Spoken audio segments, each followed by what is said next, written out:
ঘটনা হচ্ছে তোমরা যে ইয়ং ইয়ং সালপাল বউকে বিয়ে করতে যে ভয় পাও, কেন ভয় পাও বলো তো? হ্যাঁ, কেন ভয় পাও? তোমরা কি মনে করো বউ ধরে মারবি? কখনোই না। আমাকে দেখো তো, খালি হাত পা ধরবি একবার করে, তিনবারের বার হাত পা ধরবে, দেখে দুইবার মারা তিনবার বার মারবি না। এত বড় সাহস! দেখো না কোনো লোক সারা কোনো লোক হাসে না, ঘপ করে থাকে, কিন্তু বউয়ের সাথে গেলে এবার দাঁত খেলে হাসে। কি জন্য হাসে? না, হাসতে হয়, পরিস্থিতির কারণে হাসতে হয়।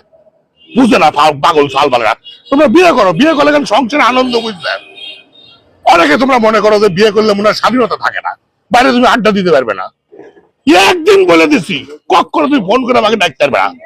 এখন বউ আমাকে ফোন করে মনে করো ডাকে না, যা লাঠি দিয়ে বাইরে বাড়ি দিয়েছে।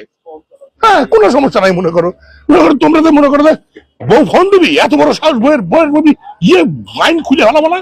এদের বউ মারা মনে করো ফোন দেওয়া বাদ দিছে। যেদিন মনে হয় বাইরে আড্ডা দিচ্ছে, মনে করো যায় লাঠি নিয়ে দাঁড়াইলো, আমি মনে করো সুর করে বাচ্চা আসবো। ভালো, এটা খুব ভালো বিষয়।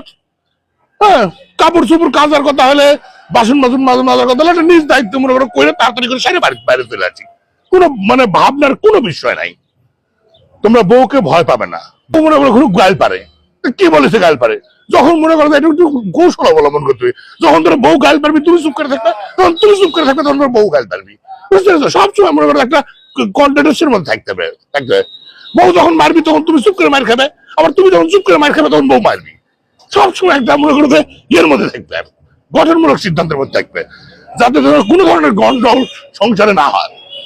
আর সবসময় জানলা দরজা বন্ধ রাখবে, যাতে তোমাদের চিৎকার, তোমাকে যখন ধরে বউ মারেও চিৎকারটা যাতে বাইরের মানুষ শুনতে না পায়। সুন্দর সুন্দর পাশাপাশি ফাইন করে দেখো না, তোমার চাষির সাথে আমি কত সুন্দর করে ছবি দিই, হাস্যজ্জ্বল মুহূর্তের ছবি। হ্যাঁ, এরকম সবসময় ছবি দিবে ফেসবুকে। হ্যাঁ, হাসি হাসি মুখে ছবি দিবে, তাহলে মানুষ মনে করবে সর্বনাশ, কিছু কিছুটি টেনশনের কিচ্ছু নাই। হ্যাঁ, যা হবে ঘরের মধ্যে।